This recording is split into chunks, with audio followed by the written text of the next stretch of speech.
뉴스 보도를 통해 아마 다들 아실 텐데 얼마 전 베를린시의 공공장소에는 처음으로 평화의 소녀상이 설치가 됐습니다. 하지만 일본 정부의 집요한 공세 등등으로 이 베를린시 구청에서 이를 철거하라는 지시가 내려왔고요. 현지 시민들 여기에 항의하는 집회를 열었는데 법원이 가처분 신청을 이제 받아들이면서 일단 철거 시한으로 오늘이 정해졌었는데 당장 철거되지는 않을 것 같습니다. 하지만 이런 사태 보면서 여러 가지 생각이 들기도 하는데 이 사안 어떻게 봐야 되는지 두 분의 의견을 좀 듣도록 하겠습니다. 먼저 평론가님 어떻습니까? 글쎄요, 이건 상당히 저는 어려운 문제라고 생각을 합니다. 왜냐하면 우리와 일본 간의 관계만을 생각하면 당연히 소녀상 많이 세우고 일본의 진정성 어린 사과를 촉구하는 게 맞습니다만 이게 독일이라는 또 제3국에서 벌어진 일이고 독일 입장에서는 한국과의 관계만큼이나 일본과의 외교 관계도 무시할 수 없는 측면이 있을 겁니다. 그래서 철거 명령이 내려졌고 우선은 법원의 가처분 신청이 들어가면서 보류가 된 상황입니다만 이 과정에서 제가 조심스러운 건 해외 각국에서 소녀상을 세우면서 일본군의 과거 만행 그리고 여전히 제대로 사과하지 않는 태도를 지적하는 것은 옳습니다. 하지만 그 과정에서 자칫 우리가 너무 무리하게 이 독일이나 또는 제3국의 어떤 주재권 또 외교적인 권리를 침해하는 모습을 보여주게 된다면 오히려 국제사회의 여론이 안 좋아질 수도 있다는 이런 부분에 대해서도 아주 정교하게 저는 전략을 세워서 세심하게 접근할 필요가 있다고 보여지고요. 이미 이 부분은 이 베를린 시내에서도 400명이 모이는 등 상당히 많은 화제가 되었기 때문에 국제사회에 일본군의 만행을 알리는 데는 충분한 역할을 한 것으로 보입니다. 그렇다면 이후에 법원의 가처분 신청 이 재판 과정 속에서 이 독일 정부나 베를린 정부를 향해서 우리가 어떻게 이걸 철거할 수 있느냐, 무조건 윽박지르는 방식이 아니라 이런 것을 세워놓는 것이 독일의 아픈 역사에도 반추가 되는 것이고 또 세계적으로 지금 미투 운동이 활발하지 않습니까? 여성 인권의 측면에서도 어떻게 보면 베를린 시민들의 높은 인권 수준을 우리가 함양시키는 데 도움이 된다. 이런 쪽으로 좀 우회하는 전략을 쓰는 것이 좋겠다. 무조건 우리의 목소리만 크게 외친다고 다 능사가 아니다. 지혜로운 방법을 이 운동 과정 또 재판 과정에서 잘 찾아 나갔으면 좋겠습니다.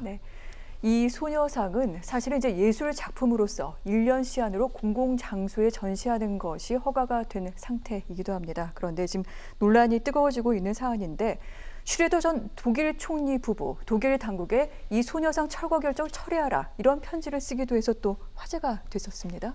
그렇습니다. 근데 장혜찬 평론가님께서 외교적인 문제 얘기를 하셨는데 전 독일 총리가 편지를 보냈다라는 것은 외교적인 측면, 인권적인 측면, 그리고 전쟁 범죄에 대해서 끝까지 반성하는 독일인으로서의 어떤 아픔에 공감하는 모습, 여러 가지 의미를 담고 있다고 생각을 합니다.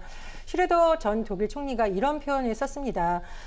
폭력의 희생자로 고통받는 소위 위안부 할머니들의 아픔을 외면하지 말아달라고 했습니다. 폭력의 희생자, 이것이 과연 한일 간의 문제일까요? 전쟁 범죄, 여성 인권 문제, 이것을 한일 간의 문제로 볼 것이 아니라 보편적인 의제, 그리고 다시는 반복되지 말아야 될 전쟁 범죄라는 측면에서 슈레더 전 독일 총리의 편지가 많은 울림을 낳지 않았을까 그런 생각이 듭니다. 알겠습니다. 자, 오늘 위안부 피해자 가운데 한 분이시죠. 이용수 할머니 국회에서 기자회견을 열었는데 영상 준비했습니다. 함께 보도록 할게요. 이용수 소신으로 세계 역사와 인권 문제 해결의 상징인 평화의 소녀상 철거 주장은 절대 있을 수 없습니다. 이 중요한 역사의 증거인 소녀상 철거를 주장하는 것은 나쁜 행동입니다.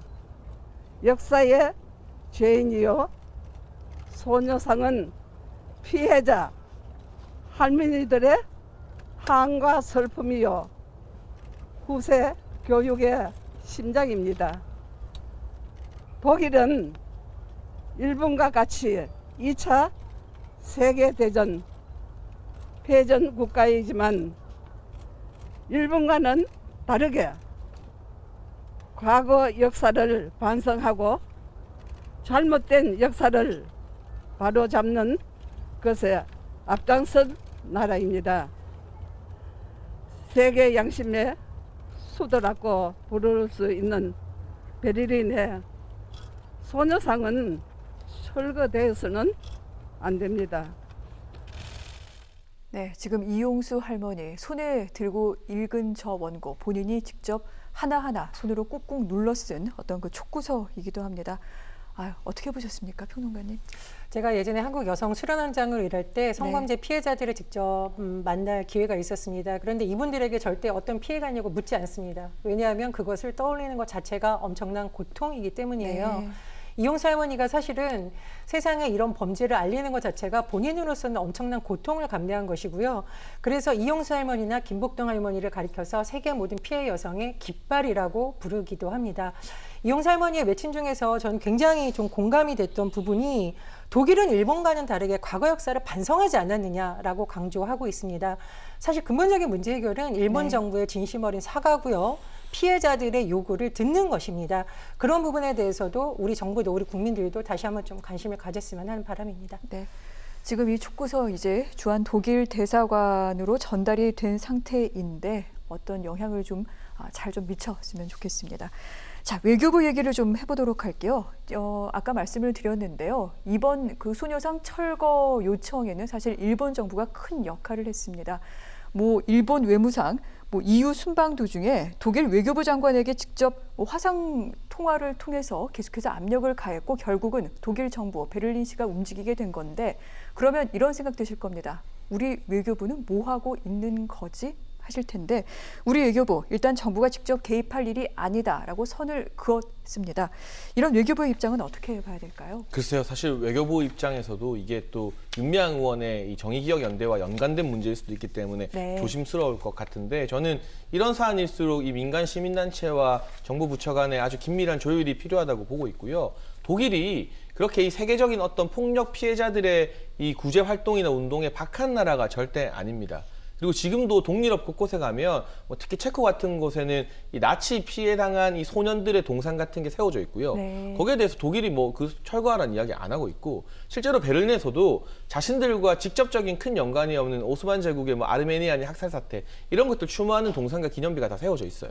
그런데 문제는 무엇이냐? 지금 일본에서 아주 교묘하게 이것을 전체적인 전 세계적인 여성에 대한 전쟁 폭력 반대로 모는 것이 아니라 한국이 마치 일본이라는 특정 국가를 딱 집어서 적대하는 것처럼 네. 외교전을 펼치고 있는데 여기에 대해서 우리 외교부가 어떤 역할을 하고 있는가? 이게 단순히 한일 간의 문제가 아니라 앞서 전 평론가님 말씀해 주셨던 것처럼 전 세계 여성들의 인권 문제, 특히 전쟁 시에 인권이 추락하는 이 여성들의 어떤 폭력에 대한 문제로 우리가 문제를 더 크게 치환시킬 때는 독일이나 국제사회가 훨씬 더 많은 지지를 또 보내줄 수 있는 부분이거든요. 이 대목에서 또 한 가지 아쉬운 건 오늘자 일본 산케이신문 보도에 의하면 일본 정부에서 이 소녀상을 반대하기 위해서 윤미향 의원의 회계 부정 의혹까지도 독일 쪽에 다 전달했다는 보도가 산케이신문에서 나왔습니다. 그러니까 윤 의원이나 정 의원 같은 경우 특히 윤 의원은 지금 기소가 되었죠.